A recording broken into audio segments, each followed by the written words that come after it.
श्रीराम राम राम श्रीरामचन्द्र जय श्रीराम राम राम श्रीरामभद्र जय श्रीराम राम राम सीताभिराम जय श्रीराम राम राम लोकाभिराम जय श्रीराम राम राम लोकाभिराम जय. ശിവന്റെ കഥാകഥനം. പങ്ക്തികന്ധര മുഖ രാക്ഷസവീരന്മാരാൽ. പങ്ക്തികന്ധരമുഖൻ രാവണൻ. രാവണൻ തുടങ്ങിയ രാക്ഷസവീരന്മാരാൽ സന്തതം എന്നും ഭാരേണ സന്തപ്തയാം വല്ലാതെ ഭാരം കൂടി ദുഃഖിതയായ ഭൂമിദേവി ഗോരൂപം പൂണ്ട് ദേവതാപസഗണത്തോടും ഒരു പശുവിൻ്റെ രൂപം ധരിച്ച് ദേവന്മാരോടും മറ്റ് മുനിമാരോടും സാരസാസന ലോകം, സാരസാസനൻ ബ്രഹ്മാവ്, ബ്രഹ്മാവിൻ്റെ ആ ബ്രഹ്മലോകം പ്രാപിച്ച് കരഞ്ഞേറ്റം വേദനയെല്ലാം വിധാതാവിനോട് അറിയിച്ചാൾ. വിധാതാവ് ബ്രഹ്മാവ്. തങ്ങളുടെ സങ്കടം മുഴുവൻ എല്ലാവരും ചേർന്ന് ബ്രഹ്മാവിനോട് പറഞ്ഞു. വേദാവും മുഹൂർത്തമാത്രം വിചാരിച്ച ശേഷം ബ്രഹ്മാവും ഒന്ന് ചിന്തിച്ചു. എന്നിട്ട് വേദനായകനായ നാഥനോടിവ ചെന്ന്, വേദനായകനായ നാഥൻ സാക്ഷാൽ മഹാവിഷ്ണു, ഭഗവാനോട് ഇത് ചെന്ന് വേദനം ചെയ്യുക എന്നേ, വേദനം നിവേദനം, ഭഗവാനോട് പറയുകയല്ലാതെ മറ്റൊരു കഴിവില്ല, വേറെ ഒരു നിവൃത്തിയുമില്ല. ഇപ്രകാരം സാരസോദ്ഭവനേവം ചിന്തിച്ചു ദേവന്മാരോടാരൂഢഖേദം നമ്മെ കൂട്ടിക്കൊണ്ടങ്ങ് പോയി. ഇവിടെ ശിവനാണ് കഥ പറഞ്ഞു കൊടുക്കുന്നത്. അതുകൊണ്ടാണ് ശിവൻ പറഞ്ഞത് ഞാനടക്കം ഉള്ള ദേവന്മാരെ, അതാണ് നമ്മെ കൂട്ടിക്കൊണ്ട്, ഞങ്ങളെ എല്ലാവരെയും കൂട്ടിക്കൊണ്ട് ആ ആരൂഢഖേദം, അത്രയും ദുഃഖിച്ചിരിക്കുന്ന എല്ലാ ദേവന്മാരോടും കൂടെ ആ സാരസോദ്ഭവൻ ബ്രഹ്മാവ് ഇപ്രകാരം ചിന്തിച്ചിട്ട് നമ്മളെല്ലാവരും കൂടെ എവിടെ പോയി എന്ന് പറയുന്നു? ക്ഷീരസാഗര തീരം പ്രാപിച്ചു. ഇവിടെ പാലാഴിയുടെ, ആ പാലാഴിയുടെ തീരത്ത് ചെന്നിട്ട് ദേവമുനിമാരോടുകൂടി സ്തുതിച്ചിടിനാൻ ഭക്തിയോടെ. ആ പോയ എല്ലാവരോടും കൂടെ സാക്ഷാൽ ശ്രീനാരായണനെ ഭക്തിയോടെ സ്തുതിച്ചു. ഇവിടെ സ്തുതിച്ചത് ഭാവനയോടും കൂടി പുരുഷസൂക്തം കൊണ്ട്. പുരുഷസൂക്തം എന്നത് ആ വിരാട് സ്വരൂപനായിരിക്കുന്ന ഭഗവാനെയാണ് വർണ്ണിക്കുന്നത്. അപ്പോൾ ഭഗവാന്റെ പാദതലം മുതൽ, പാദതലമാണ് പാതാളം, അവിടുന്ന് അങ്ങോട്ടുള്ള ഭഗവാന്റെ ആ രൂപം, ഈ 14 ലോകങ്ങളാകുന്ന ഭഗവാന്റെ ആ രൂപത്തെ ഭാവന ചെയ്തുകൊണ്ട് ആ ഓരോരോ ഭാഗത്തെയും വർണ്ണിച്ചുകൊണ്ട് അങ്ങനെ പുരുഷസൂക്തം ജപിച്ചുകൊണ്ട്, പുരുഷസൂക്തം കൊണ്ട് ദേവനെ സേവിച്ചിരുന്നിടിനാൻ വഴി പോലെ. ശ്രീ നാരായണനെ അങ്ങനെ സേവിച്ച് കുറെ സമയം അങ്ങനെ പോയി. അന്നേരം ഒരു 10,000 ആദിത്യന്മാരൊന്നിച്ച്, 10,000 സൂര്യന്മാർ ഒന്നിച്ച് കിഴക്കുതിച്ചുയരുന്നതുപോലെ അത്രയും തേജസ്സോടുകൂടി പത്മസംഭവൻ തനിക്കൻപോട് കാണായി വന്നു. ആ പത്മസംഭവൻ തനിക്ക്, പത്മത്തിൽ നിന്നും ജനിച്ച, താമരയിൽ നിന്നും ജനിച്ച ആ ബ്രഹ്മാവിന് മുൻപിൽ കാണായി വന്നു. അത്രയും ആഹ്ലാദം ജനിപ്പിച്ചുകൊണ്ട് മുമ്പിൽ കണ്ടു. പത്മലോചനനായ പത്മനാഭനെ മോദാൽ. പത്മലോചനൻ താമരക്കണ്ണൻ, താമരക്കണ്ണനായിട്ടുള്ള ആ ഭഗവാനെ മുന്നിൽ എല്ലാവരും കണ്ടു. മുക്തന്മാരായുള്ളൊരു സിദ്ധയോഗികളാലും ദുർദർശമായ ഭഗവത് രൂപം മനോഹരം.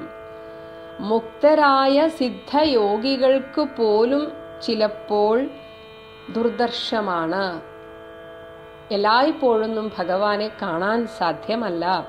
അങ്ങനെയുള്ള ആ മനോഹരമായ ഭഗവത് രൂപം ചന്ദ്രികാ മന്ദസ്മിത സുന്ദര ആനന പൂർണ്ണചന്ദ്രമണ്ഡലം അരവിന്ദലോചനം.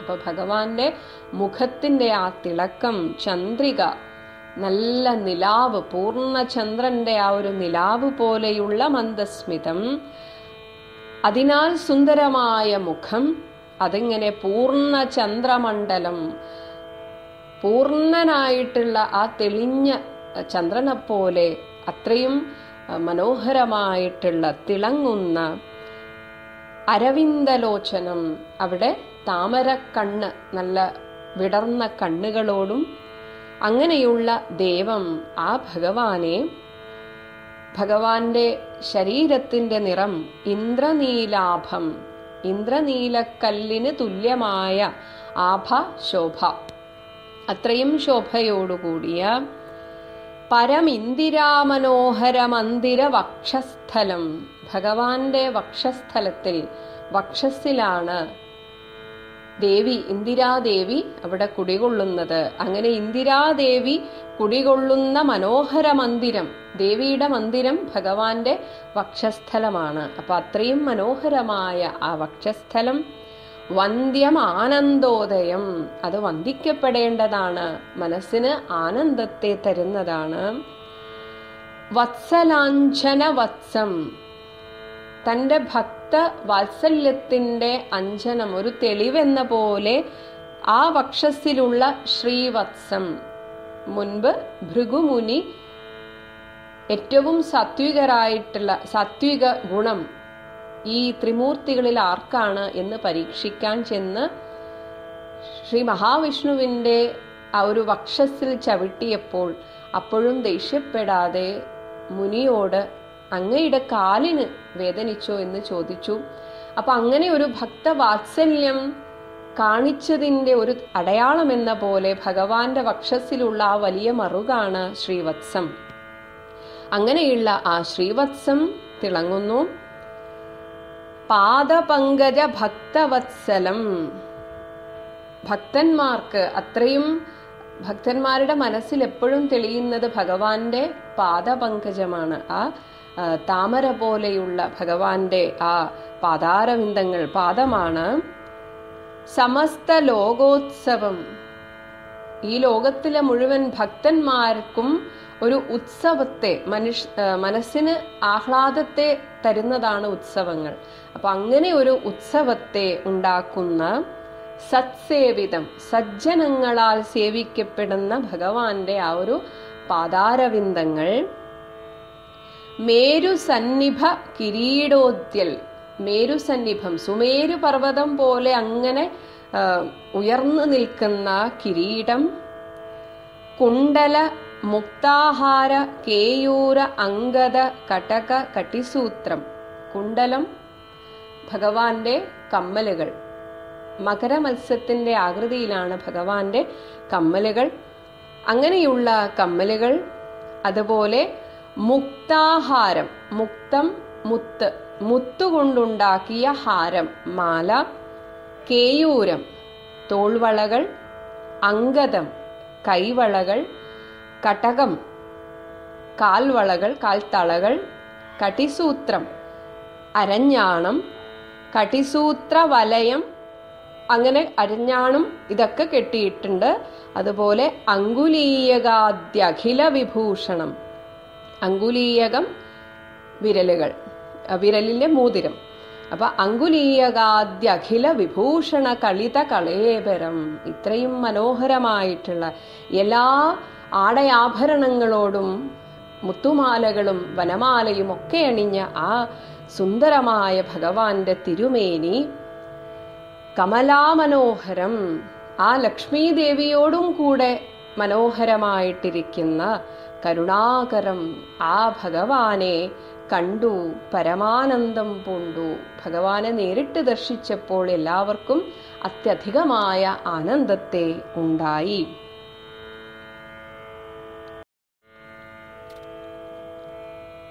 ശ്രീനാരായണനെ നേരിൽ കണ്ട ആ ബ്രഹ്മാവ്, സരസീരുഹ ഭവൻ ബ്രഹ്മാവ്, മധുരസ്ഫുടാക്ഷരം, മധുരമായ ശബ്ദം, സ്ഫുടമായ അക്ഷരങ്ങളോടുകൂടി സരസപദങ്ങളാൽ നല്ല പദവിന്യാസം കൊണ്ട് സ്തുതിച്ചു തുടങ്ങിനാൻ. പരമാനന്ദമൂർത്തേ ഭഗവൻ ജയ ജയ. മോക്ഷകാമികളായ സിദ്ധയോഗീന്ദ്രന്മാർക്കും സാക്ഷാൽ കാൺമതിനരുതാത്തൊരു പാദാംബുജം, മോക്ഷാർത്ഥികളായിട്ടുള്ള സിദ്ധന്മാർക്കും യോഗികൾക്ക് പോലും സാക്ഷാത് എന്നാൽ നേർക്ക്, നമ്മുടെ കൺമുമ്പിൽ അങ്ങനെ കാൺമതിന് അരുതാത്തൊരു, വളരെ ദുർലഭമാണ് ഭഗവാന്റെ ദർശനം കിട്ടാൻ. അങ്ങനെയുള്ള അങ്ങയുടെ പാദാംബുജം നിത്യവും നമോസ്തുതേ സകല ജഗത്പതേ, ഞാനിതാ നമസ്കരിക്കുന്നു. നിത്യനിർമ്മലമൂർത്തേ നിത്യവും നമോസ്തുതേ. സത്യജ്ഞാന അനന്ത ആനന്ദ അമൃത അദ്വയം ഏകം. സത്യസ്വരൂപനാണ്, ജ്ഞാനസ്വരൂപനാണ്, അനന്തനാണ്. എത്രയെന്ന് തിട്ടപ്പെടുത്താൻ കഴിയാത്തത്രയും ആ ഒരു സ്വരൂപം, ഭഗവാന്റെ വിരാട് സ്വരൂപം അനന്തമാണ്. ആ സത്യസ്വരൂപനായിരിക്കുന്ന ഭഗവാനെ അറിയുമ്പോൾ ആനന്ദമാണ്. അത് അമൃതാണത്, അദ്വയനാണ്, ഏകൻ. ഇതൊക്കെ മുൻപ് പറഞ്ഞ കാര്യങ്ങളാണ്. ഇങ്ങനെയുള്ള ഭഗവാനെ അങ്ങയെ നിത്യവും നമോസ്തുതേ കരുണാജലനിധേ. വിശ്വത്തെ സൃഷ്ടിച്ച് രക്ഷിച്ച് സംഹരിച്ചിടും വിശ്വനായക പോറ്റി നിത്യവും നമോസ്തുതേ. ഈ വിശ്വത്തെ മുഴുവൻ സൃഷ്ടിക്കുന്നതും രക്ഷിക്കുന്നതും സംഹരിക്കുന്നതും അല്ലയോ നാരായണ അങ്ങ് തന്നെ. 3 രൂപം പൂണ്ടിട്ട് ത്രിമൂർത്തികളായി വന്ന് ഇതൊക്കെ ചെയ്യുന്നതും ഭഗവാനെ അങ്ങ് തന്നെയാണല്ലോ. ഇങ്ങനെയുള്ള അങ്ങയെ അറിയാൻ സ്വാധ്യായ തപോ ദാന യജ്ഞാദി കർമ്മങ്ങളാൽ സാധ്യമല്ലൊരുവനും. ഭഗവാനെ അറിയാൻ സ്വാധ്യായം, നമ്മൾ രാമായണം, ഭഗവത്ഗീത, നാരായണീയം തുടങ്ങിയ എല്ലാ ആധ്യാത്മിക ഗ്രന്ഥങ്ങളും വായിച്ച് പഠിക്കുക തുടങ്ങിയ കാര്യങ്ങൾ അതൊരു യജ്ഞമായിട്ട് ചെയ്യുക. ഇത് ഭഗവത്ഗീതയിൽ പറഞ്ഞിട്ടുണ്ട്. ഇതൊക്കെ ഒരു യജ്ഞമായിട്ട് നമ്മൾ കരുതണമെന്ന്. ഇനി തപസ്, അതൊരു യജ്ഞമാണ്. ദാനം, ദാനധർമാദി കർമ്മങ്ങൾ, ഇങ്ങനെയുള്ള കർമ്മങ്ങളാൽ പോലും സാധ്യമല്ലൊരുവനും കൈവല്യമൊരു നാളും. ഇതൊക്കെ നമ്മുടെ ചിത്തത്തെ ശുദ്ധീകരിക്കാനുള്ള വഴികളാണ്. എന്നാൽ പോലും പൂർണ്ണത കിട്ടുകയില്ല. അങ്ങനെ കിട്ടണമെങ്കിൽ എന്തു വേണമെന്ന് പറയുന്നു? മുക്തിയെ സിദ്ധിക്കണമെങ്കിലോ ഭവത് പാദഭക്തി കൊണ്ടൊഴിഞ്ഞ് മറ്റൊന്നിനാൽ ആവതില്ല. ഭഗവാനെ ഇതൊക്കെ ചെയ്താൽ പോലും ആ ഒരു കൃപ, ഭഗവാന്റെ കൃപ കൊണ്ട് നേടുന്ന ആ നിഷ്കളങ്കമായ നിഷ്കാമമായ ഭക്തി, അത് ഉണ്ടെങ്കിൽ മാത്രമേ ആ മുക്തിയെ സിദ്ധിക്കുകയുള്ളൂ. അത് ഭഗവാന്റെ ആ പാതാരവിന്ദങ്ങളിലുള്ള ഭക്തി കൊണ്ട്, അതല്ലാതെ ഭക്തി കൊണ്ടൊഴിഞ്ഞ്, അതായത് അതല്ലാതെ മറ്റൊരു മാർഗവുമില്ല. അതുകൊണ്ട് നിൻതിരുവടിയുടെ ശ്രീ പാദാംബുജ ദ്വന്ദ്വം, അങ്ങയുടെ ആ രണ്ട് കാലുകളും, ആ തിരുപാദങ്ങൾ എപ്പോഴും അന്തികെ കാണായി വന്നിതെനിക്ക് ഭാഗ്യവശാൽ. ഇപ്പോൾ എനിക്കത് നേരിൽ കാണാൻ സാധിച്ചു. എന്നാൽ പോലും ബ്രഹ്മാവ് വീണ്ടും പ്രാർത്ഥിക്കുകയാണ്. നമുക്കൊക്കെ നമ്മുടെ പ്രാർത്ഥനയിൽ ഉൾക്കൊള്ളിക്കാൻ പറ്റുന്ന ഒരു കാര്യമാണ് ബ്രഹ്മാവിനെ അങ്ങോട്ട് ചൊല്ലാൻ പോകുന്നത്. നമുക്ക് എന്താണ് പ്രാർത്ഥിക്കേണ്ടതെന്ന് പലർക്കും സംശയമാണ്.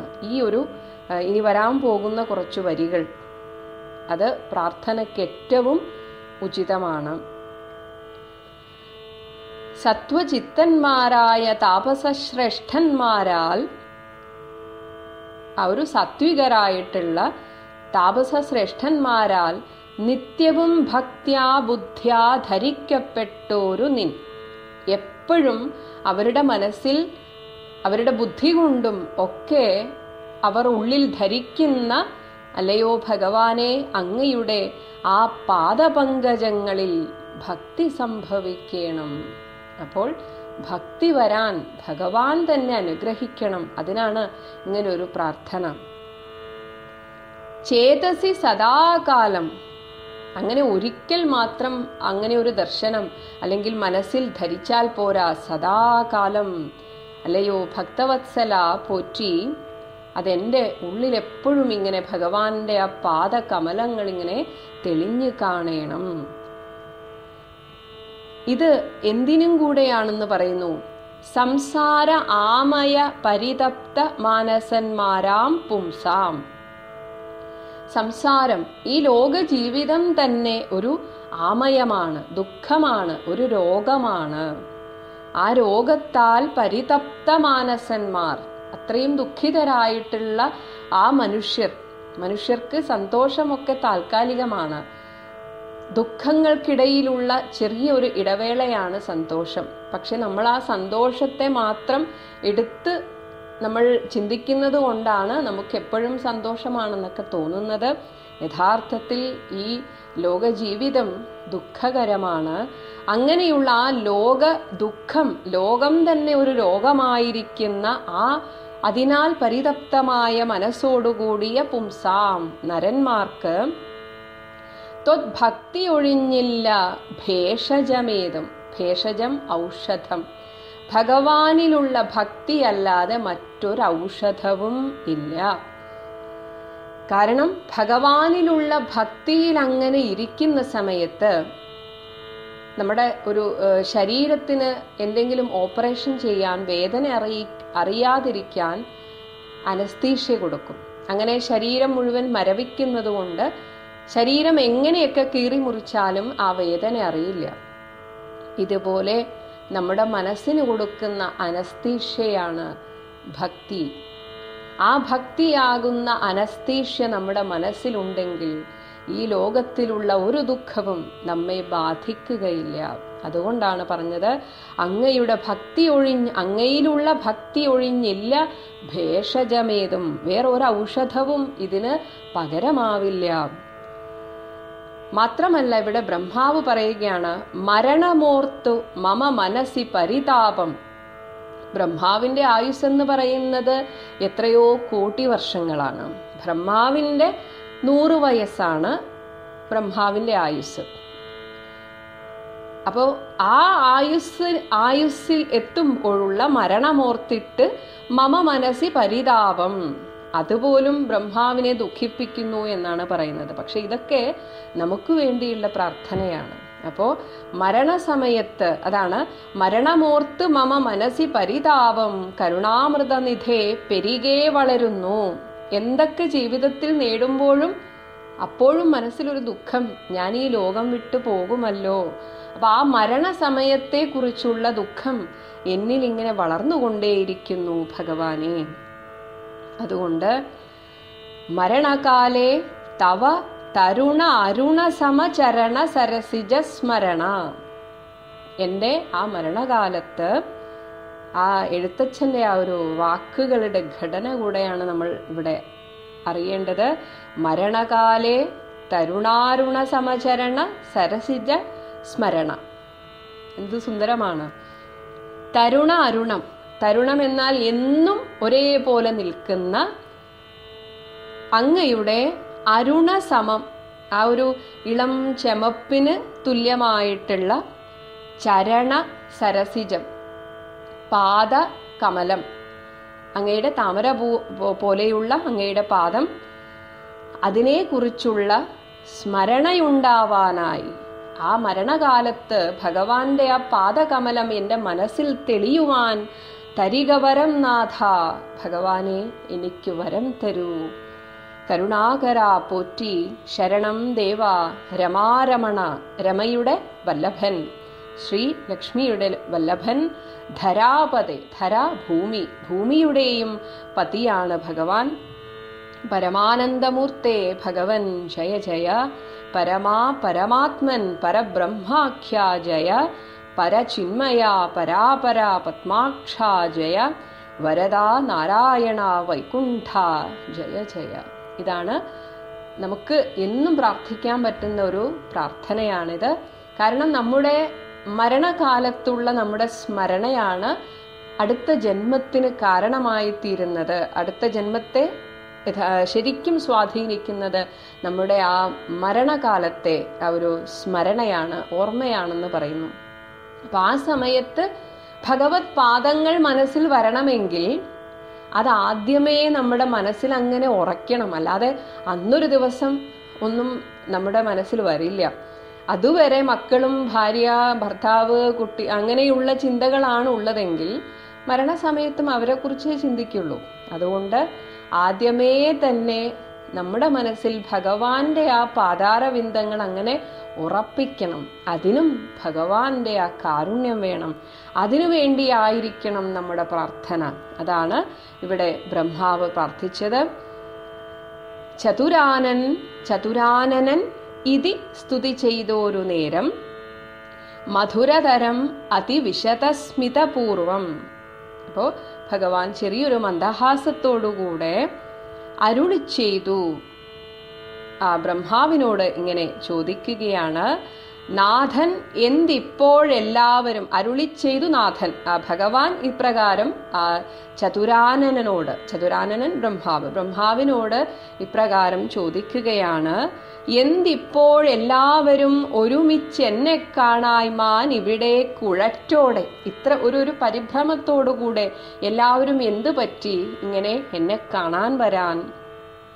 വരുവാൻ മൂലമത് ചൊല്ലുകെന്നതു കേട്ടു. എന്താണ് കാരണം, ഇങ്ങനെ വരാൻ എന്താണ് കാരണം, ചൊല്ലു എന്ന് സാക്ഷാത് ശ്രീനാരായണൻ പറഞ്ഞപ്പോൾ സരസീരുഹ ഭവൻ ഈ വണ്ണം ഉണർത്തിച്ചു. അപ്പൊ തിരിച്ച് ബ്രഹ്മാവ് ഇപ്രകാരം ഭഗവാനോട് പറയുന്നു, ഭഗവാനെ നിന്തിരുവടി തിരുവുള്ളത്തിലേറാതെ, ഭഗവാനെ അങ്ങയുടെ മനസ്സറിയാതെ കണ്ടെന്തൊരു വസ്തു ലോകത്തിങ്കലുള്ളത് പോറ്റി. അങ്ങറിയാതെ ഇവിടെ ഒരു ഇല ചലിക്കുമോ, ഒരു അണു ചലിക്കുമോ ഭഗവാനെ എന്നിട്ടാണോ ചോദിക്കുന്നത്? അതാണ്, അങ്ങറിയാതെ എന്ത് കാര്യമാണ് ഈ ലോകത്ത് നടക്കുന്നത്? എങ്കിലും ഉണർത്തിക്കാം. എന്നാലും ഞങ്ങൾ പറഞ്ഞിട്ടാണ് അങ്ങ് അറിയാൻ അത് താല്പര്യപ്പെടുന്നതെങ്കിൽ, ഞങ്ങൾ പറഞ്ഞറിയണം എന്നാണെങ്കിൽ ഇതാ പറയാം. 3 ലോകത്തിങ്കലും സങ്കടം മുഴുത്തിരിക്കുന്നിതി കാലം നാഥ. അല്ലയോ നാഥ, ഈ 3 ലോകവും ആകെ സങ്കടത്തിലാണ് ഭഗവാനെ എന്നാണ് തുടക്കം തന്നെ ബ്രഹ്മാവ് പറഞ്ഞത്. പൗലസ്ത്യ തനയനാം രാവണൻ. പൗലസ്ത്യൻ പുലസ്ത്യ മഹർഷിയുടെ മകൻ വിശ്രവസ്. ആ വിശ്രവസിന്റെ തനയൻ മകൻ രാവണൻ. ആ രാവണൻ തന്നാൽ ഇപ്പോൾ ത്രൈലോക്യം നശിച്ചിതു മിക്കതും ജഗത്പതേ.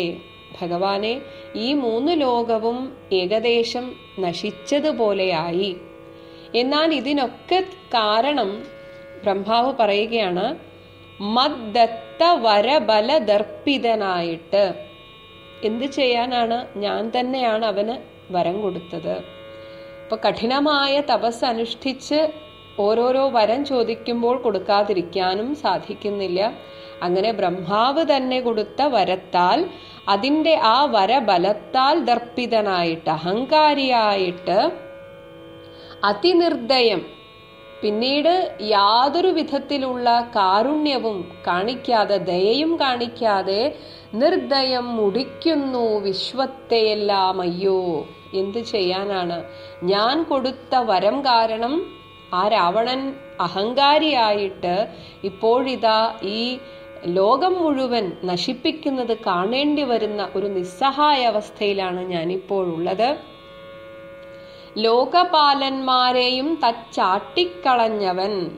ഈ ലോകപാലന്മാരെ, അഷ്ടദിക് പാലകന്മാരെയൊക്കെ ആട്ടിക്കളഞ്ഞിട്ട് അവൻ ഏകശാസനമാക്കി ചമച്ചു.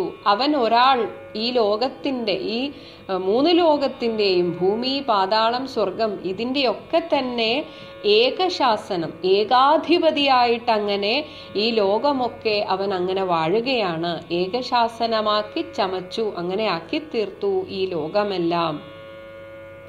ഇനി പാകശാസനനെയും, പാകശാസനൻ ഇന്ദ്രൻ, ആ ഇന്ദ്രനെയും സമരെ, യുദ്ധം ചെയ്തിട്ട് കെട്ടിക്കൊണ്ട്, ആ ഇന്ദ്രനെ കെട്ടിയിട്ട് തനിക്ക് അധീനനാക്കി വെച്ചിട്ട് നാഗശാസനവും, നാഗം സ്വർഗം, ആ സ്വർഗത്തെയും ഇപ്പോൾ ഭരിക്കുന്നത് ചെയ്തിടിനാൻ ദശാനനൻ. ആ ദശാനനൻ രാവണനാണ് ഇപ്പോൾ ആ സ്വർഗത്തെയും ഇപ്പോൾ ഭരിക്കുന്നത്. അങ്ങനെ ഈ 3 ലോകത്തിലും തന്റെ ഭരണമാക്കി തീർത്തിരിക്കുന്നു ആ രാവണൻ. ഇത് മാത്രമല്ല, യാഗാദി കർമ്മങ്ങളും മുടക്കി, ഭൂമിയിലുള്ള ഈ ലോക നന്മയ്ക്ക് വേണ്ടി ചെയ്യുന്ന എല്ലാ യാഗാദി കർമ്മങ്ങളൊക്കെ മുടക്കുന്നു. അത്രയല്ല, അതുമാത്രമല്ല, യോഗീന്ദ്രന്മാരാ മുനിമാരെയും ഭക്ഷിക്കുന്നു. അതാണ് സഹിക്കാൻ പറ്റാത്തത്. അവരെയൊക്കെ, കാരണം രാക്ഷസനാണ്, നരഭോജിയാണ്. അങ്ങനെയുള്ള ആ രാക്ഷസനും കൂടിയായിട്ടുള്ള ആ രാവണൻ ഇവരെയൊക്കെ ഭക്ഷിച്ചു കളയുന്നു. ഒപ്പം ധർമ്മപത്നികളെയും പിടിച്ചുകൊണ്ടുപോയാൻ. ഈ മുനിമാരുടെയൊക്കെ ധർമ്മപത്നികളെ തൻ്റെ കൊട്ടാരത്തിലേക്ക് പിടിച്ചുകൊണ്ടുപോയി അവരെ തൻ്റെ അടിമകളെ പോലെ ആക്കി വെക്കുകയും ചെയ്യുന്നു. ഇങ്ങനെ എങ്ങനെ നോക്കിയാലും ധർമ്മവും മറഞ്ഞിതു. ധർമ്മം പോയി ഭഗവാനെ, മുടിഞ്ഞു മര്യാദയും. ഇവിടെ ഇപ്പോ തോന്നിയതുപോലെയാണ്, രാവണന് തോന്നിയതുപോലെയാണ് ഇപ്പോ ഈ ലോകത്തിലെ കാര്യങ്ങൾ. മര്യാദയൊക്കെ ഇല്ലാതെയായി. മർത്യനാൽ ഒഴിഞ്ഞവനില്ല മറ്റാരാലുമേ മൃത്യുവെന്നതും. അതാണ് ഞാൻ ചെയ്ത ഏറ്റവും വലിയ അബദ്ധവും എന്ന രീതിയിലാണ് ഇപ്പൊ ബ്രഹ്മാവ് പറയുന്നത്. അവൻ എന്നോട് ചോദിച്ച വരം അതായിരുന്നു, മർത്യനാൽ ഒഴിഞ്ഞ്, ഒരു മനുഷ്യനല്ലാതെ എന്നെ മറ്റാരാലുമേ മറ്റാരാലും എനിക്ക് മൃത്യു വരാൻ പാടില്ല. ഇതാണ് അവൻ എന്നോട് ചോദിച്ച വരം. അത് ഞാൻ കൊടുക്കുകയും ചെയ്തു. അതുകൊണ്ട് ഇത് മുന്നേ കൽപ്പിതം ജഗത്പതേ, ഇങ്ങനെയൊക്കെ മുൻപേ അത് നടന്നു കഴിഞ്ഞു. അതുകൊണ്ട് തന്നെയാണ് അവന്റെ ഈ അഹങ്കാരവും. കാരണം അവനെ നേരിടാൻ തക്ക ഒരു മനുഷ്യൻ ഇന്ന് ഈ ലോകത്തിലില്ല എന്ന് അവൻ അറിയാം. അതുകൊണ്ട് ഭഗവാനെ, നിൻതിരുവടി തന്നെ മർത്യനായി പിറന്നിനി.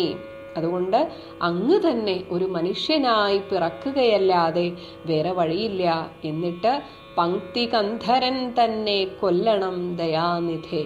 അങ്ങ് ആ രാവണനെ കൊല്ലാൻ സമയമായിരിക്കുന്നു. അങ്ങ് എത്രയും പെട്ടെന്ന് ഭൂമിയിൽ മനുഷ്യനായി അവതരിക്കണം.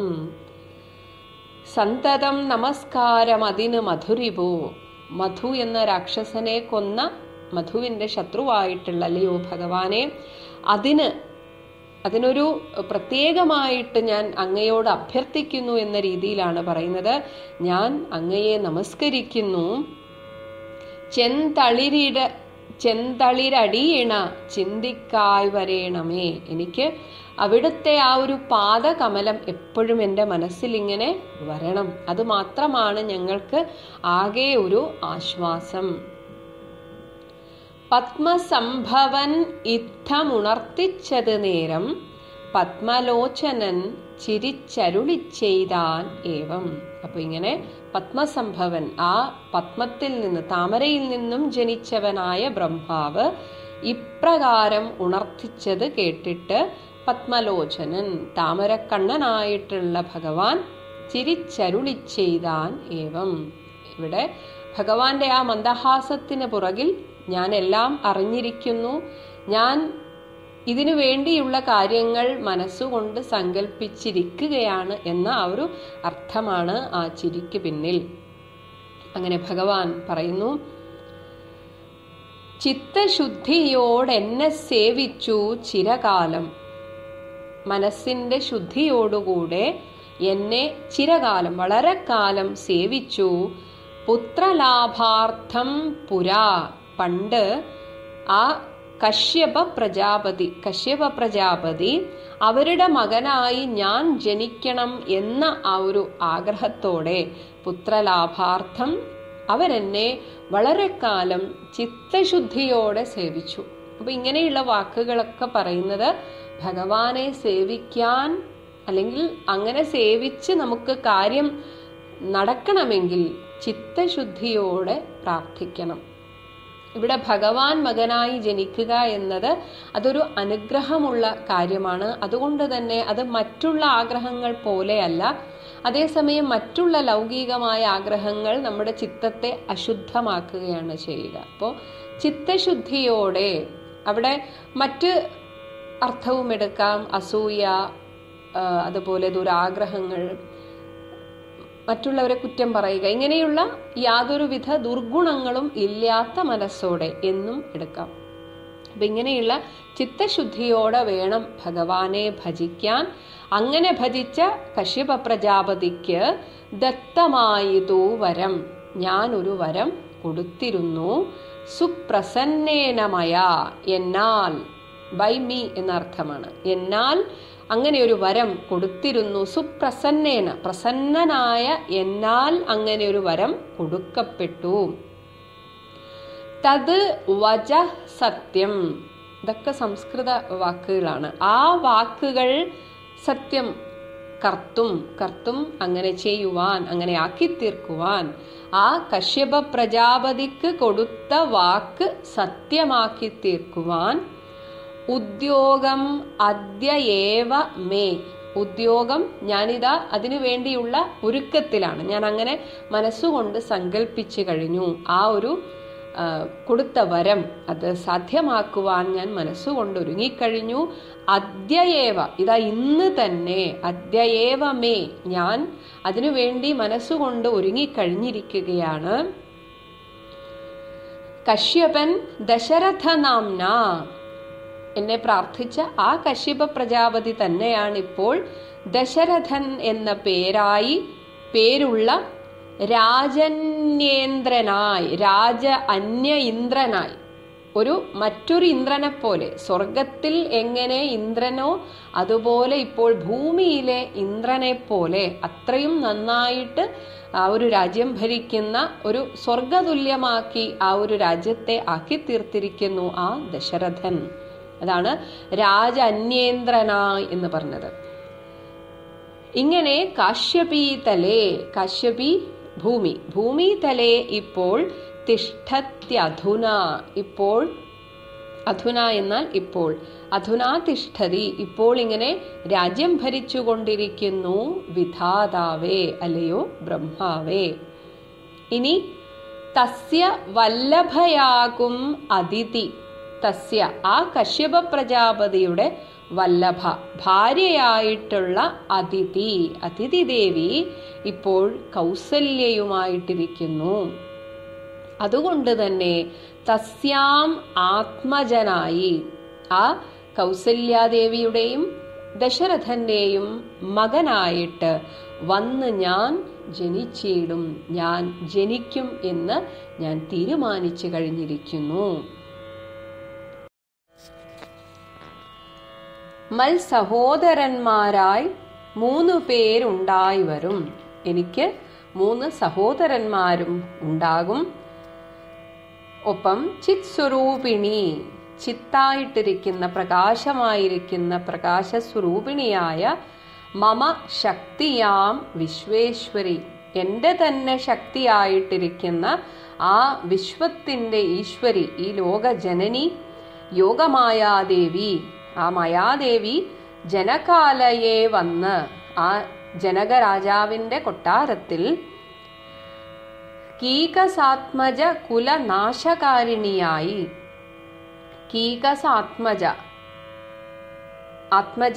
കീകസൻ കൈകസിയുടെ മകനായിട്ടുള്ള ആ രാവണന്റെ കുലം, ആ കുലത്തെ നാശകാരിണിയായി, കുലത്തെ നശിപ്പിക്കുന്നത് തന്നെ ആ സീതാദേവി, ഇവിടെ സീത എന്ന് പേര് പറഞ്ഞിട്ടില്ല, ജനകജയുടെ കാരണമായിരിക്കും ഞാൻ ആ കുലം തന്നെ നശിപ്പിക്കാൻ പോകുന്നത്.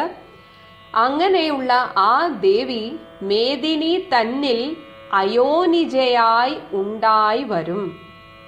മേദിനി ഭൂമി തന്നിൽ അയോനിജയായി, ഒരു സ്ത്രീയിൽ നിന്ന് ജനിക്കുന്ന കുഞ്ഞുങ്ങളെ യോനിജന്മാർ എന്ന് പറയുന്നു. എന്നാൽ അങ്ങനെ ജനിക്കാതെ അല്ലാതെ ചില ദിവ്യഗർഭങ്ങൾ അങ്ങനെയൊക്കെ നമ്മുടെ പുരാണങ്ങളിലൊക്കെ ഒരുപാടുണ്ട്. അപ്പൊ അങ്ങനെയുള്ളവരെ പറയുന്നതാണ് അയോനിജന്മാർ. ഒരു സ്ത്രീയിൽ നിന്ന്, സ്ത്രീ പ്രസവിക്കാതെ ജനിക്കുന്നവർ. അങ്ങനെ ഈ ദേവി അയോനിജയായിട്ടാണ് ഈ ഭൂമിയിൽ ജനിക്കുക. ഇനി ആദിതേയന്മാർ. ആദിതേയന്മാർ എന്നാൽ അതിഥിയുടെ മക്കളാണ് ദേവന്മാർ. ആ ദേവന്മാർ കപിവീരരായി പിറക്കേണം. മർക്കടശ്രേഷ്ഠരായിട്ട് അവരാണ് പിറക്കേണ്ടത്. അവരൊക്കെ അവരുടെ അംശാവതാരമായിട്ട് ആ കപിവീരരായി പിറക്കണം. മേദിനി ദേവിക്ക് അതിഭാരം കൊണ്ട് ഉണ്ടായൊരു വേദന തീർപ്പൻ എന്നാൽ എന്നരുൾ ചെയ്തു നാഥൻ. ഇങ്ങനെയൊക്കെ ഇവരൊക്കെ ഇങ്ങനെ പിറന്നിട്ട് മേദിനി ദേവിയുടെ, ഇപ്പോൾ ഭൂമിദേവിക്ക് അനുഭവപ്പെടുന്ന അതിഭാരം കൊണ്ട് ഉണ്ടായ ആ ഒരു വേദന, അത് തീർക്കാൻ എന്നാൽ ഞാൻ അത് തീർക്കും. ഇവിടെ എന്നാൽ എന്നതുകൊണ്ട് ബൈ മീ, എന്നാൽ അത് തീർക്കപ്പെടും എന്ന് അരുൾ ചെയ്തു നാഥൻ. അങ്ങനെ ഭഗവാൻ ഇങ്ങനെ അവരെ ആശ്വസിപ്പിച്ചു. വേദനായകനെയും അയച്ചു മറഞ്ഞപ്പോൾ വേദാവും നമസ്കരിച്ചിടിനാൻ ഭക്തിയോടെ. അപ്പോ നാഥൻ വേദനായകനെയും അയച്ച് മറഞ്ഞപ്പോൾ, അപ്പൊ ഇങ്ങനെയൊക്കെ പറഞ്ഞിട്ട് ആ വേദനായകനായ നാഥൻ ഭഗവാൻ മഹാവിഷ്ണു മറഞ്ഞു, അങ്ങനെ അപ്രത്യക്ഷനായി. അപ്പോൾ വേദാവും ബ്രഹ്മാവും നമസ്കരിച്ചിടിനാൻ ഭക്തിയോടെ. ഭഗവാൻ പോയതിനു ശേഷവും ആ ഒരു നന്ദി സൂചകമായിട്ട് ഭഗവാനെ ഭക്തിയോടെ നമസ്കരിച്ചു. അപ്പൊ ഇതൊക്കെ കേട്ടുകൊണ്ടിരുന്ന ആദിതേയന്മാരെല്ലാം, ആദിതേയന്മാർ ദേവന്മാർ എല്ലാവരും ആധി തീർന്നതു നേരം ആദിനായകൻ മറഞ്ഞിടിനോരാശ നോക്കി. ആശ എന്നാൽ ദിക്ക് എന്നർത്ഥം. അപ്പോ ആദിനായകനായിട്ടുള്ള ഭഗവാൻ മറഞ്ഞുപോയ, അപ്രത്യക്ഷമായി പോയ ആ ദിക്കിലേക്ക് തന്നെ നോക്കിയിട്ട് ഈ ദേവന്മാരെല്ലാം ആധിയൊക്കെ തീർന്നു. ഭഗവാൻ അങ്ങനെ ഒരു വാക്ക് കൊടുത്തതോടെ തന്നെ എല്ലാ വിഷമങ്ങളും മാറി. അങ്ങനെ ഖേദവും അകന്ന് ഉള്ളിലെ എല്ലാ ഖേദവും മാറി പ്രീതി പൂണ്ട് ഉടനുടൻ, അങ്ങനെ മനസ്സിൽ വളരെയധികം സന്തോഷത്തോടെ മേദിനി തന്നിൽ വീണു നമസ്കാരവും ചെയ്താർ. അവിടെ മേദിനി എന്നാൽ ആ നിലത്ത് എന്നർത്ഥം. അവിടെ പാലാഴിക്കരയിലാണ് അവരൊക്കെ നിൽക്കുന്നത്. അവിടെയുള്ള ആ നിലത്ത് തന്നിൽ വീണ് നമസ്കാരവും ചെയ്താർ. കാരണം ഭൂമിദേവി ഗോരൂപയായിട്ട് ഇവരുടെ കൂടെയുണ്ട്. അങ്ങനെ ആ ഗോരൂപം ധരിച്ച് അവരുടെ കൂടെയുണ്ടായ മേദിനി ദേവിയെയും ആശ്വസിപ്പിച്ച ശേഷം വേദാവും അങ്ങനെ ഭൂമിദേവിയോട് ചോദിച്ചു, ഇപ്പോൾ ആശ്വാസമായില്ലേ? ഭഗവാൻ പറഞ്ഞതൊക്കെ കേട്ടുവല്ലോ. ഇങ്ങനെ വേദാവ് ദേവകളോട് അരുളി ചെയ്താൻ ഏവം. ഇനി ബ്രഹ്മാവ് തൻ്റെതായ രീതിയിൽ ഒരു നിർദ്ദേശം ആ ദേവന്മാർക്ക് കൊടുക്കുകയാണ്. ദാനവ അരാതി, ദാനവന്മാർ അസുരന്മാരുടെ അരാതി ശത്രുവായിട്ടുള്ള കരുണാനിധി ലക്ഷ്മീപതി, കരുണാനിധിയായിട്ടുള്ള ആ ലക്ഷ്മീപതി ശ്രീ ഭഗവാൻ മാനവപ്രവരനായി, മനുഷ്യവംശത്തിൽ തന്നെ ഏറ്റവും ഉത്തമനായ ഒരു പുരുഷനായി വന്നവതരിച്ചിടും. ഇനി എവിടെയാണ് അവതരിക്കാൻ പോകുന്നത്? വാസരാധീശ അന്വയേ. വാസര അധീശൻ, വാസരം ദിവസം, ദിവസങ്ങളുടെ അധീശൻ ദേവൻ, അല്ലെങ്കിൽ അവരുടെയൊക്കെ അധീശനായിട്ടുള്ളത് സൂര്യനാണ്. ആ അധീശനായ സൂര്യന്റെ അന്വയം എന്നാൽ വംശം, കുലം എന്നൊക്കെ അർത്ഥം. അപ്പൊ സൂര്യവംശത്തിൽ സാദരം അയോധ്യയിൽ ആ സൂര്യവംശത്തിൽ ഭഗവാൻ ജനിക്കും എന്നത് ഇതിന്റെ തുടർച്ചയാണ് അവിടെ. മാനവപ്രവരനായി വന്ന് അവതരിച്ചിടും വാസരാധീശന്വയേ സാദരം അയോധ്യയിൽ. അങ്ങനെ അയോധ്യയിൽ വന്ന് അവതരിച്ചിടും. ഇനി ദേവന്മാരോട് പറയുകയാണ്, വാസവാദികളായ നിങ്ങളും ഒന്നു വേണം വാസുദേവനെ പരിചരിച്ചു കൊള്ളുവാനായി. അപ്പോ ഭഗവാൻ പറഞ്ഞത് ഒന്നുകൂടെ ആവർത്തിച്ച് അവരോട് പറയുകയാണ്, ആ വാസവാദികളായിട്ടുള്ള അഷ്ടവസുക്കളും ഒക്കെ ആയിട്ടുള്ള നിങ്ങളെല്ലാ ദേവന്മാരും നിങ്ങളൊക്കെ തന്നെ ആ വാസുദേവനെ പരിചരിക്കാനായിട്ട് അതിനുള്ള അവസരം വരും. അപ്പൊ ഇതൊക്കെ ഒരു തിരക്കഥ പോലെ മുൻകൂട്ടി തയ്യാറാക്കി വെച്ചിരിക്കുകയാണ്. അപ്പൊ ആ വാസുദേവനായിട്ടുള്ള സാക്ഷാൽ ശ്രീനാരായണനെ പരിചരിക്കാനായിട്ടുള്ള ഒരു അവസരം നിങ്ങൾക്ക് വരും. അത് ചെയ്യുവാനായിട്ട് ദാസഭാവേന, നിങ്ങൾ ആ ഭഗവാനെ ദാസഭാവേന പരിചരിക്കാനുള്ള ആ ഒരു കാത്തിരിപ്പോടെ ഭൂമിമണ്ഡലേ പിറക്കണം. നിങ്ങളെല്ലാവരും ഭഗവാൻ പറഞ്ഞതുപോലെ ആ മർക്കടശ്രേഷ്ഠരായിട്ട് നിങ്ങളുടെ അംശമായി, നിങ്ങളുടെയൊക്കെ അംശം അങ്ങനെ അവതരിക്കണം. മാനിയാം ദശാനന ഭൃത്യന്മാരാകും യാതുദാന വീരന്മാരോട് യുദ്ധം ചെയ്വതിന്. എന്തിനാണ് അങ്ങനെ ജനിക്കുന്നത്? മാനിയായിട്ടുള്ള, ദുരഭിമാനി എന്ന് തന്നെ പറയാം, ദുരഭിമാനിയായിട്ടുള്ള ആ ദശാനനന്റെ, രാവണന്റെ ഭൃത്യന്മാരാകും യാതുദാന വീരന്മാരോട്, അവരുടെ ഭൃത്യന്മാരായിട്ടുള്ള ആ രാവണന്റെ ഭൃത്യന്മാരായിട്ടുള്ള യാതുദാന വീരന്മാർ, രാക്ഷസ വീരന്മാർ, അവരോട് യുദ്ധം ചെയ്യുവതിന്, അവരോട് യുദ്ധം ചെയ്യാനുള്ള ഒരു അവസരം വരുന്നതാണ്. അതിനായിട്ട് ഓരോ കാനനഗിരി ഗുഹാദ്വാര വൃക്ഷങ്ങൾ തോറും, അപ്പൊ എവിടെയാണ് ജനിക്കേണ്ടതെന്ന് പറയാണ്, ഓരോ കാനനത്തിലെയും ഗിരി ഗുഹാദ്വാര വൃക്ഷങ്ങൾ, ഓരോ ഗിരി പർവ്വതങ്ങൾ, ഗുഹാദ്വാരം, വൃക്ഷങ്ങൾ, ഇവിടെയൊക്കെ ആയിട്ട് വാനരപ്രവരന്മാരായേതും വൈകിടാതെ നിങ്ങൾ ആദ്യമേ പോയി ജനിക്കണം എന്നർത്ഥം. അപ്പോൾ ഈ പറയുന്ന കാര്യങ്ങളൊക്കെ ഇനി സംഭവിക്കും. അതിനു മുന്നേ, അതായത് വൈകിടാതെ, ഒട്ടും വൈകരുത്. ഇപ്പോൾ തന്നെ നിങ്ങളൊക്കെ ഓരോ അംശാവതാരമായിട്ട് ഓരോരോ കാട്ടിലായിട്ട് നിങ്ങൾ പോയി മർക്കടശ്രേഷ്ഠരായിട്ട് ജനിക്കണം.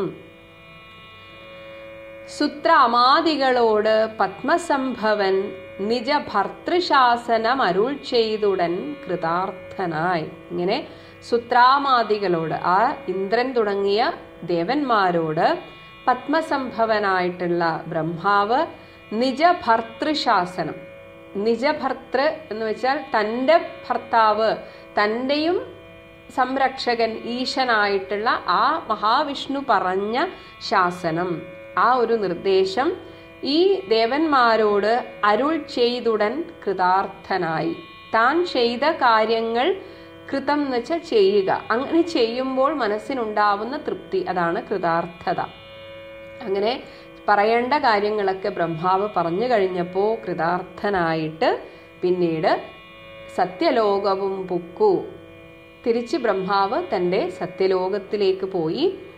സത്വരം ധരിത്രിയും, അപ്പോൾ ഭൂമിദേവിയായിരുന്നു പ്രധാനമായും നിവേദനം അറിയിച്ചത്. അങ്ങനെ പെട്ടെന്ന് തന്നെ ധരിത്രിയും ആ ഭൂമിദേവിയും അസ്തസന്താപം, സന്താപം അസ്തമാവുക, അസ്തമിക്കുക, ഇല്ലാതായിട്ട് അതിസ്വസ്ഥയായി. തീർച്ചയായും സന്താപം അവസാനിക്കുമ്പോൾ മനസ്സിന് സ്വസ്ഥത ഉണ്ടാകും. അങ്ങനെ ആ ധരിത്രിയും മരുവിനാൾ, അങ്ങനെ സ്വസ്ഥയായി മരുവിനാൾ അങ്ങനെ ആയിത്തീർന്നു. പിന്നീട് പറയുന്നു, തത്കാലേ, അങ്ങനെ ഇരിക്കെ ഇവരൊക്കെ ഓരോരുത്തരായി ഭൂമിയിലേക്ക് വരികയാണ്. ഹരിപ്രമുഖന്മാരാം വിബുധന്മാരൊക്കവേ ഹരിരൂപധാരികളായാരല്ലോ. ഇവിടെ ഹരി എന്ന ഒരു വാക്കിന്റെ നാനാർത്ഥങ്ങൾ ഈ ഒരു 4 വരിയിലായിട്ട് എഴുത്തച്ഛൻ പ്രയോഗിച്ചിരിക്കുകയാണ്. ഹരിപ്രമുഖന്മാരാം, ഈ ഹരി എന്നതിന് ഇന്ദ്രൻ എന്നർത്ഥം. ഇന്ദ്രപ്രമുഖന്മാരായിട്ടുള്ള വിബുധന്മാർ, ദേവന്മാർ ഒക്കവേ ഹരിരൂപധാരികളായാരല്ലോ. ഈ ഹരിക്ക് മർക്കടൻ എന്നർത്ഥം. മർക്കട രൂപം ധരിച്ചുകൊണ്ട് അവരൊക്കെ നേരത്തെ ബ്രഹ്മാവ് പറഞ്ഞതുപോലെ ഓരോരോ കാനനത്തിലൊക്കെ ആയിട്ട് അങ്ങനെ ജനിച്ചു. എന്തിനു വേണ്ടി ജനിച്ചു? മാനുഷഹരി സഹായാർത്ഥമായി. മാനുഷഹരി, ഇവിടെ ശ്രീഹരി, സാക്ഷാൽ ശ്രീനാരായണൻ എന്നർത്ഥം. അപ്പോൾ ഈ ഹരിക്ക് ഭഗവാന്റെ പേരാണ് മാനുഷഹരി. മനുഷ്യനായി ജനിക്കാൻ പോകുന്ന സാക്ഷാൽ ശ്രീഹരിയായിട്ടുള്ള നാരായണന്റെ സഹായാർത്ഥമായി തതസ്തതോ, അവിടെയായിട്ട് പല കാടുകളിലായിട്ടാണ് ഇവരൊക്കെ ജനിക്കുന്നത്. എങ്ങനെ ജനിച്ചു എന്ന് പറയുന്നു, ഇവരുടെ ആ ഒരു പരാക്രമത്തെ പറയുന്നു. മാനുഷഹരി സമവേഗ വിക്രമത്തോടെ. ഇവിടെ മാനുഷഹരി എന്നതുകൊണ്ട് ഈ ഹരിക്ക് സിംഹം എന്നർത്ഥം. മുമ്പ് നരസിംഹമായിട്ട് ഭഗവാൻ അവതരിച്ചപ്പോൾ എത്രത്തോളം പരാക്രമം ഉണ്ടായിരുന്നുവോ ആ ഒരു സമവേഗ വിക്രമത്തോടെ, ആ ഒരു നരഹരിയുടെ വേഗ വിക്രമത്തോടെ, പരാക്രമത്തോടെ പർവ്വത വൃക്ഷോ പല യോധികളായുന്നത് പർവ്വത തുല്യ ശരീരന്മാരായി അനാരതം. പർവ്വതങ്ങൾ, വൃക്ഷങ്ങൾ, ഇങ്ങനെ പല യോധികൾ എന്ന് വെച്ചാൽ പലയിടത്തായിട്ട്. പർവ്വതങ്ങളിൽ കുറെ പേർ, ചില പേർ വൃക്ഷങ്ങളിൽ, ഇങ്ങനെ പല വഴിക്ക് പല സ്ഥലത്തായിട്ട് പർവ്വത തുല്യ ശരീരന്മാരായി അനാരതം. അനാരതം അവരങ്ങനെ ഓരോരുത്തരായിട്ട് അങ്ങനെ ജനിക്കാൻ തുടങ്ങി എന്നർത്ഥം. ഇവരൊക്കെ പർവ്വത തുല്യ ശരീരന്മാരാണ്, അത്രയും പരാക്രമശാലികളാണ്. ഇങ്ങനെയൊക്കെ അവരൊക്കെ ഭൂമിയിൽ വന്ന് ജനിച്ചു.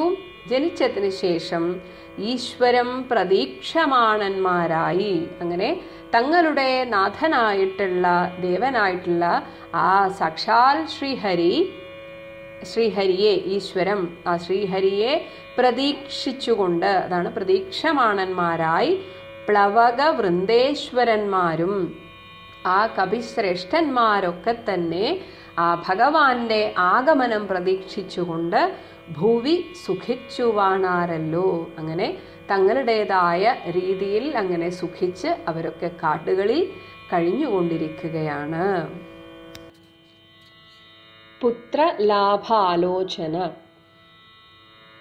അമിത ഗുണവാനാം, അത്യധികമായിട്ടുള്ള ഗുണങ്ങൾ ഉള്ള നൃപതി ദശരഥൻ, അമലൻ, നിഷ്കളങ്കമായ ചിത്തത്തിന് ഉടമ, ഒട്ടും അഴുക്കില്ലാത്ത, അതായത് ദുർഗുണങ്ങൾ ഒന്നുമില്ലാത്ത അത്രയും ശുദ്ധഹൃദയൻ, അയോധ്യ അധിപതി, ധർമാത്മാ വീരൻ, ധാർമ്മികമായ പ്രവൃത്തികൾക്ക് പേരുകേട്ട വീരനായിരിക്കുന്ന, അമരകുലവര തുല്യനാം, അമരകുലം ആ ഒരു സ്വർഗ ലോകത്തെ ഇന്ദ്രന് തുല്യമായിട്ടുള്ള അത്രയും ശ്രേഷ്ഠനായിട്ടുള്ള സത്യപരാക്രമൻ, സത്യം മാത്രം പറയുകയും അത് പ്രവർത്തിക്കുകയും ചെയ്യുന്നവൻ, അങ്കജ സമൻ, അങ്കജൻ കാമദേവൻ, കാമദേവന് തുല്യനായിട്ടുള്ള സൗന്ദര്യത്തോടു കൂടിയ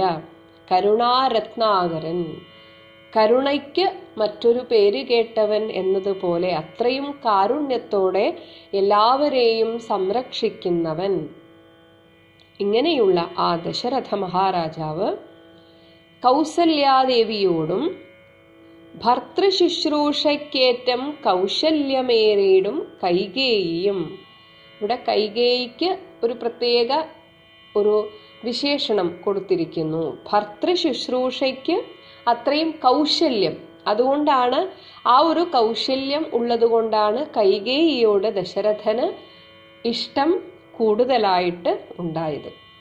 അപ്പൊ അത് ഭാര്യമാരുടെ ഒരു കൗശലമാണ് എന്നാണ് ഇവിടെ സൂചിപ്പിക്കുന്നത്. അപ്പൊ ഭർത്താവിന് എപ്പോഴും കാന്തയായിരിക്കുക എന്ന് പറയും. കാന്ത എന്നാൽ ഭർത്താവിന് ഏറ്റവും പ്രിയപ്പെട്ടവളായിരിക്കുക. നമ്മൾ ഈ ഭാര്യ എന്ന പദത്തിന് പര്യായം പറയുന്ന സമയത്ത് ഭാര്യ എന്ന് പറയും, അതുപോലെ കാന്ത, പ്രിയ, ഇതൊക്കെ പറയും. ഇതിൽ ഭാര്യ എന്ന് വെച്ചാൽ കല്യാണം കഴിച്ചു കഴിഞ്ഞാൽ എല്ലാവരും ഭാര്യമാരാണ്. പക്ഷേ കാന്ത എന്ന് വെച്ചാൽ ഭർത്താവിന് അത്രയും പ്രിയപ്പെട്ടവൾ എന്നാണ് അർത്ഥം. അപ്പൊ അങ്ങനെ ഇവിടെ കൈകേയിയാണ് ഭർത്താവിന് അത്രയും പ്രിയപ്പെട്ടവൾ. അതിന് കാരണം ഇത് തന്നെയാവാം എന്നാണ് ഇവിടെ കവി പറയുന്നത്. ഭർതൃ ശുശ്രൂഷയ്ക്ക് അത്രയും കൗശലത്തോടുകൂടി അങ്ങനെ ചെയ്തുകൊണ്ടിരിക്കുന്ന കൈകേയിയും പിന്നെ സുമിത്രയും. ഭാര്യമാർ ഇവരോടും ചേർന്ന്, ഈ ഭാര്യമാരോടൊക്കെ ചേർന്ന് മന്ത്രികളുമായി അകാര്യങ്ങൾ, കാര്യം ചെയ്യേണ്ടത്, അകാര്യം ചെയ്യരുതാത്തത്, ഇങ്ങനെയുള്ള കാര്യങ്ങളൊക്കെ വിചാരിച്ച് ഭൂതലമെല്ലാം പരിപാലിക്കും കാലം. ഇങ്ങനെ കാലം പോയിക്കൊണ്ടിരിക്കെ അനപത്യത്വം കുട്ടികളില്ലാത്ത ദുഃഖം. അതുകൊണ്ട് പരിതാപേന, ഇതൊക്കെ ഉണ്ടായിട്ടും ഒരു കുട്ടിയില്ല അല്ലെ മകനില്ല എന്ന ദുഃഖം അത്രയും പരിതാപേന, അത്രയും സങ്കടത്തോടുകൂടി ഓരോ ദിവസം കഴിയും തോറും തൻ്റെ ആ ഒരു വീരത്വമോ രാജാവ് എന്ന അധികാരമോ അതൊന്നും അദ്ദേഹത്തെ സന്തോഷിപ്പിച്ചില്ല. ഓരോ ദിവസം കഴിയും തോറും തനിക്കൊരു മകനില്ല എന്ന ദുഃഖമായിരുന്നു അദ്ദേഹത്തിന്. അതാണ് പരിതാപേന ഗുരുചരണാംബുജദ്വയം, തൻ്റെ ഗുരുവായിട്ടുള്ള വസിഷ്ഠ മഹർഷിയുടെ ചരണാംബുജദ്വയം, ആ കാലടികളെ വന്ദനം ചെയ്ത് ചോദിച്ചിടിനാൻ, എന്ത് നല്ലു നന്ദനന്മാരുണ്ടാവാൻ എന്ന് അരുൾ ചെയ്തിടണം. എനിക്ക് പുത്രന്മാരുണ്ടാകാൻ എന്താണ് നല്ലത് എന്താണ് ഞാൻ ചെയ്യേണ്ടത് എന്ന് പറയാൻ അങ്ങ് കനിഞ്ഞരുളണം എന്നാണ് ഇവിടെ ദശരഥ മഹാരാജാവ് ചോദിച്ചത്.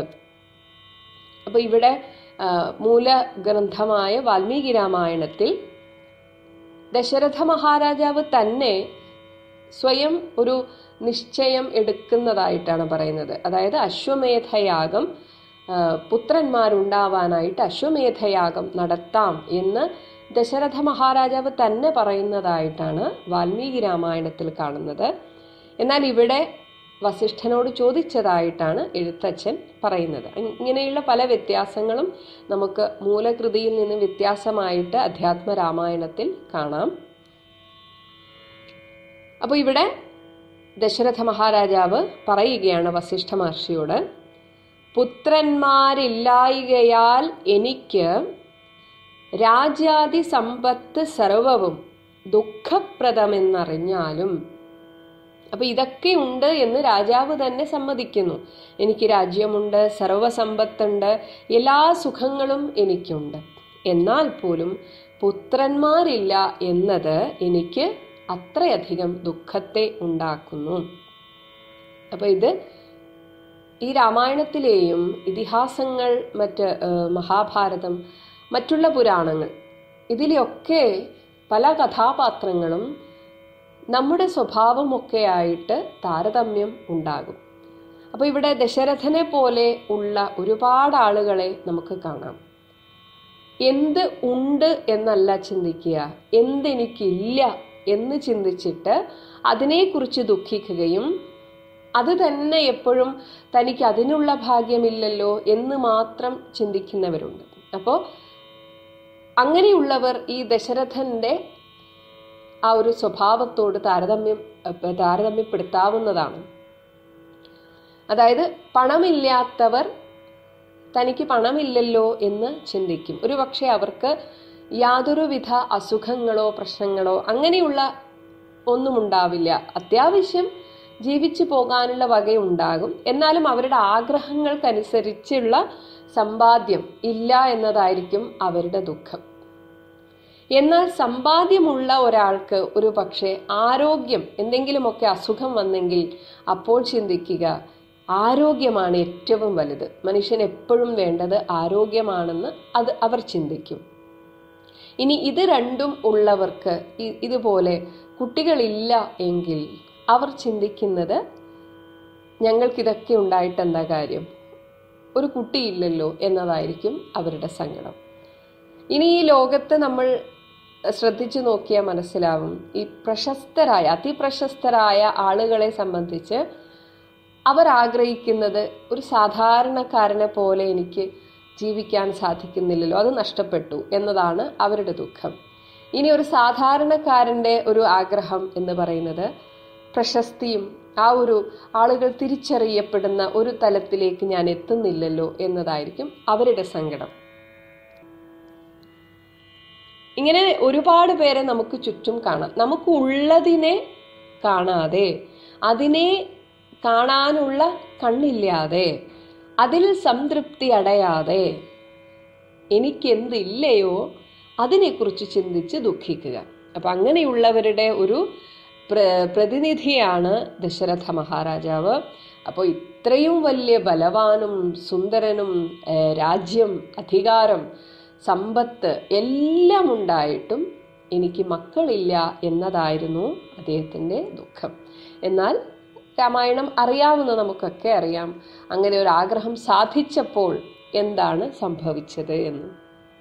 എന്തായാലും ഇവിടെ അദ്ദേഹം വസിഷ്ഠ മഹർഷിയോട് പറയുന്നു, വരിഷ്ഠ തപോധനൻ വസിഷ്ഠൻ അത് കേട്ടിട്ട്, ശ്രേഷ്ഠനായിട്ടുള്ള തപോധനനായിട്ടുള്ള വസിഷ്ഠ മഹർഷി അത് കേട്ട് ചിരിച്ച് ദശരഥ നൃപനോട് അരുൾ ചെയ്തു.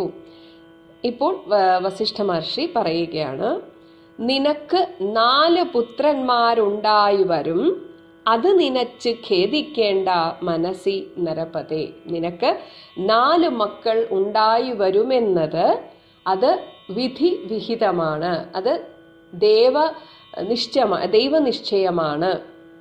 അപ്പോൾ ഇവിടെയും ഒരു ചെറിയൊരു വ്യത്യാസം വാൽമീകി രാമായണത്തിൽ കാണുന്നത്, ഇവിടെ സുമന്ത്രരാണ് വന്നിട്ട് ദശരഥനോട് പറയുന്നത്.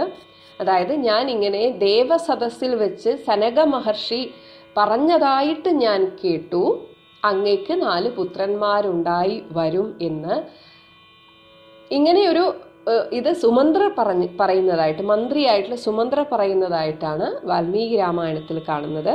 ഇവിടെ വസിഷ്ഠ മഹർഷിയായിട്ട് പറയുന്നു.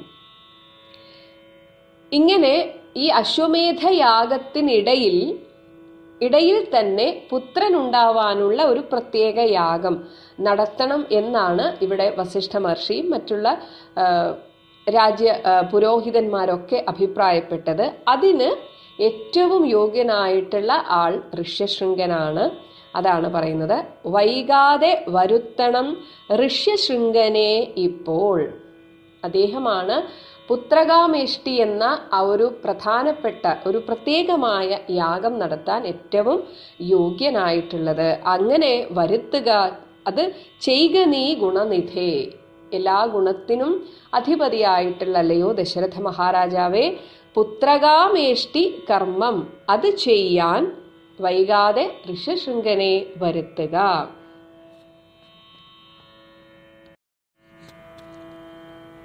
പുത്രകാമേഷ്ടി, പുത്രകാമ ഇഷ്ടി, ഇഷ്ടി എന്നാൽ യാഗം. പുത്രൻ വേണമെന്ന് ആഗ്രഹിച്ച്, കാമം ആഗ്രഹിച്ച് ചെയ്യുന്ന ഇഷ്ടി യാഗമാണ് പുത്രകാമ ഇഷ്ടി, പുത്രകാമേഷ്ടി. തന്നുടെ ഗുരുവായ വസിഷ്ഠ നിയോഗത്താൽ മന്നവൻ രാജാവ് വൈഭണ്ഡകൻ തന്നെയും വരുത്തിനാൻ. വിഭാണ്ഡകൻ എന്ന മഹർഷിയുടെ പുത്രനാണ് ഋഷ്യശൃംഗൻ. അതുകൊണ്ട് ഋഷ്യശൃംഗനെ മറ്റൊരു പേരിൽ വിളിക്കുന്നത് വൈഭണ്ഡകൻ എന്നാണ്. അങ്ങനെ അശ്വമേധയാഗവും തുടർന്ന് പുത്രകാമേഷ്ടി യാഗവും നടത്താനായിട്ട് ശാലയും പണി ചെയ്തു. സരയൂ തീരത്തിങ്കൽ യജ്ഞശാല അവിടെ സരയൂ തീരത്താണ് പണി ചെയ്തത്. അങ്ങനെ ഭൂലോകപതി യാഗം ദീക്ഷിച്ചാൻ അതുകാലം. ഭൂലോകപതിയായിട്ടുള്ള ദശരഥ മഹാരാജാവ് തൻ്റെ പത്നിമാരോടും കൂടി അവിടെ യാഗം ദീക്ഷിച്ചു. ദീക്ഷിക്കുക എന്ന് വെച്ചാൽ ആ യജ്ഞത്തിന് വേണ്ടുന്ന നിർദ്ദേശങ്ങളും, ഇവിടെ അദ്ദേഹമാണ് യജമാനൻ, അദ്ദേഹത്തിന് വേണ്ടിയാണ് ഇത് ചെയ്യുന്നത്. അപ്പൊ അവിടെ വേണ്ടുന്ന വ്രതശുദ്ധികളോടുകൂടെ അവിടെ നിൽക്കുന്നതിനെയാണ് ദീക്ഷിക്കുക, ദീക്ഷയെടുക്കുക എന്ന് പറയുന്നത്. ഇങ്ങനെ അശ്വമേധ അനന്തരം, അങ്ങനെ അശ്വമേധയാഗവും നടത്തിക്കഴിഞ്ഞിട്ട് താപസന്മാരുമായി വിശ്വനായക സമനാകിയ ദശരഥൻ അവിടെയുള്ള താപസന്മാരോടും വിശ്വനായക സമൻ, വിശ്വനായകനായിട്ടുള്ള ആ ഒരു ഭഗവാന് തുല്യനായിട്ട് തന്നെയുള്ള ആ ദശരഥൻ, അല്ലെങ്കിൽ ഇന്ദ്രതുല്യൻ എന്നും പറയാം, അപ്പൊ ആ ഇന്ദ്രതുല്യനായിട്ടുള്ള അത്രയും പരാക്രമശാലിയായിട്ടുള്ള ദശരഥൻ വിശ്വനായകൻ അവതാരം ചെയ്വതിനായിട്ട്, അപ്പോൾ ഇവിടെ ഈ ഒരു പുത്രകാമേഷ്ടി യാഗം നടക്കണമെന്നും ഇതിലൂടെ സാക്ഷാൽ നാരായണൻ ജനിക്കണം എന്നും ഒക്കെ മുന്നേ നിശ്ചിതമാണ് എന്നതിനാൽ തന്നെ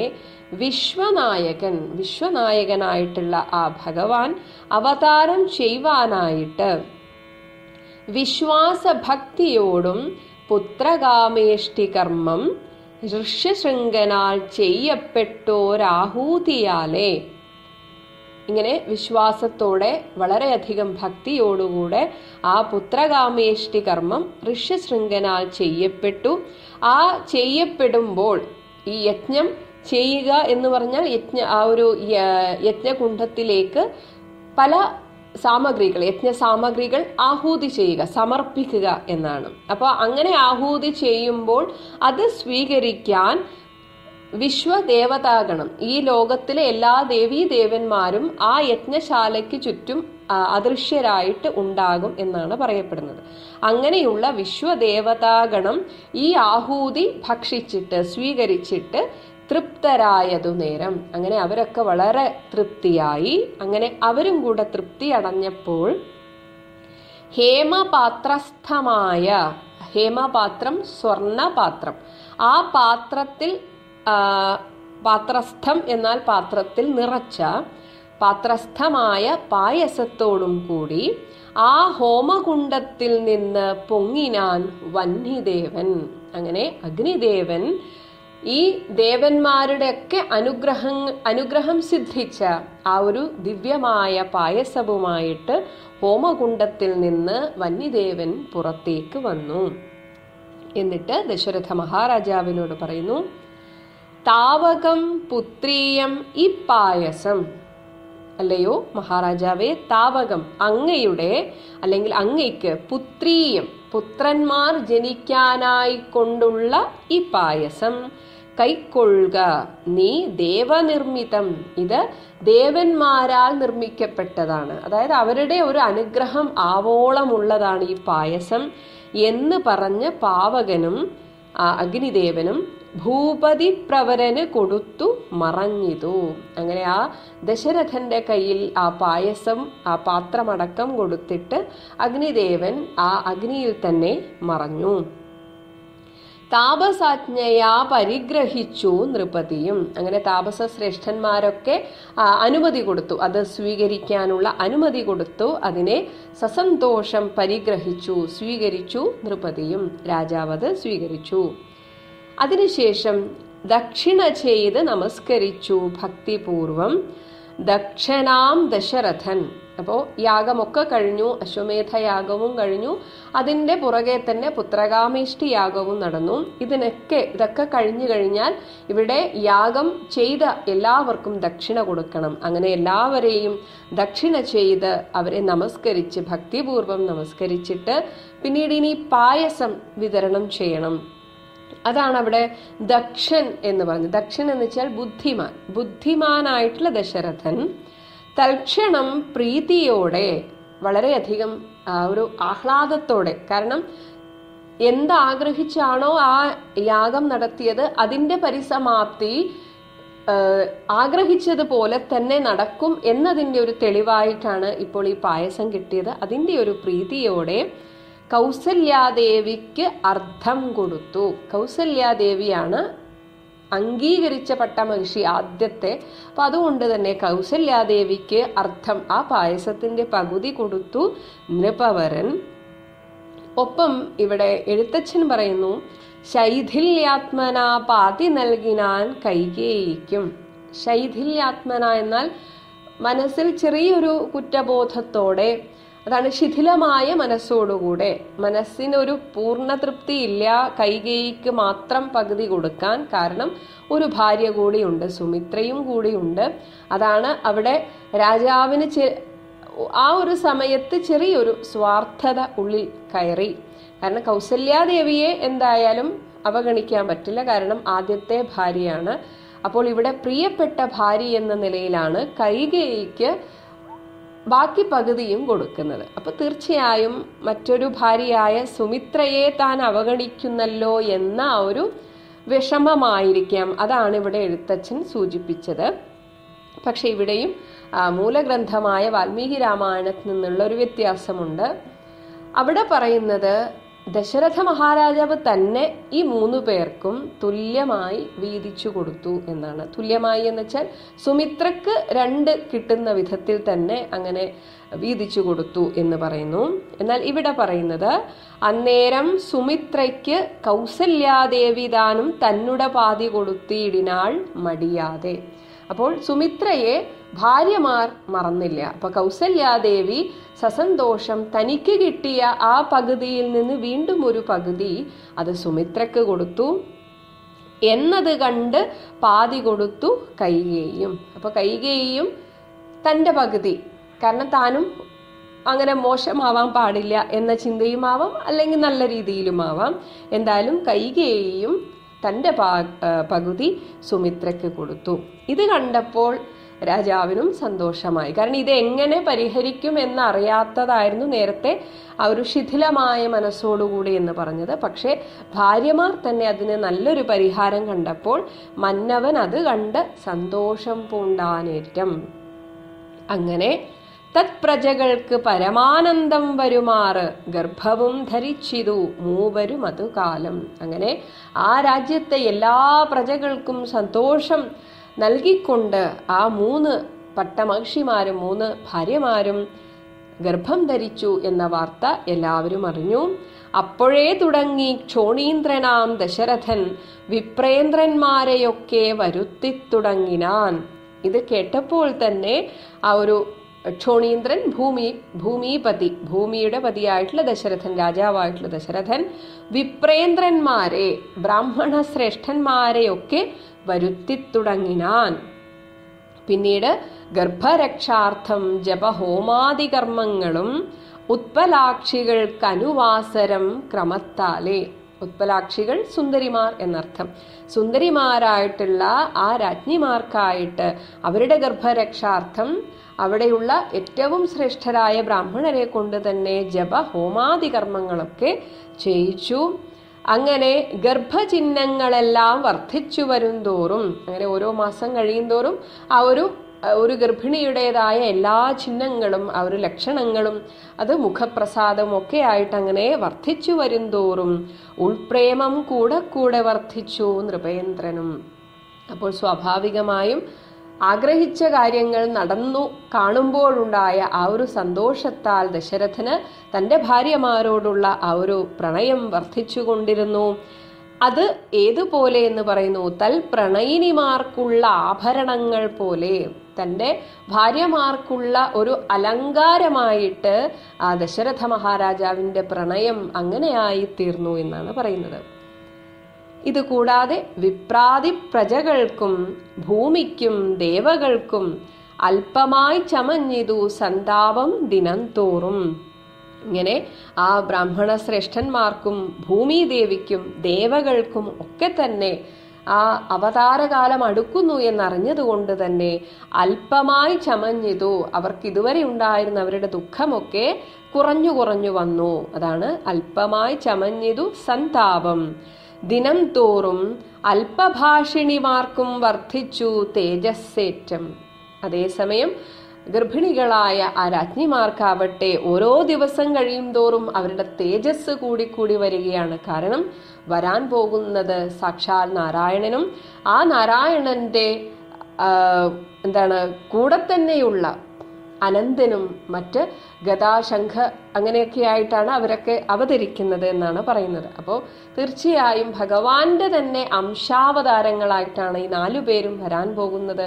അതിൻ്റെ ആ ഒരു തേജസ്, ഇതിൻ്റെ കൂടെ സീമന്ത പുംസവനാദി ക്രിയകളും, ഗർഭിണികൾക്ക് സാധാരണ ചെയ്യുന്ന ഓരോരോ മാസത്തിൽ പലതരത്തിലുള്ള ക്രിയകളുണ്ട്. അപ്പൊ ഇതൊക്കെ ഇതിൻ്റെ പേരാണ് സീമന്തം, പുംസവനം തുടങ്ങിയ ഓരോ ക്രിയകളും ഒക്കെ ചെയ്തിട്ട് കാമാന്തം ദാനങ്ങളും ചെയ്തിതു നരവരൻ, നരശ്രേഷ്ഠൻ ആ ഒരു രാജാവായിട്ടുള്ള ദശരഥൻ ഭൂമിയിലെ എല്ലാ ബ്രാഹ്മണന്മാർക്കും ആർക്കൊക്കെയാണോ എന്തൊക്കെയാ കൊടുക്കേണ്ടതെന്ന് ആ സന്തോഷാധിക്യത്താൽ രാജാവിന് എന്താണ് ആർക്ക് എന്ത് കൊടുക്കണമെന്ന് അറിയില്ല. അതാണ് എല്ലാവരുടെയും ആഗ്രഹങ്ങൾ തീർക്കാൻ എന്നതുപോലെയാണ് ദാനങ്ങൾ ചെയ്ത് അങ്ങനെ സന്തുഷ്ടനായിട്ട് ദശരഥനും കഴിഞ്ഞു എന്ന് പറയുന്നു.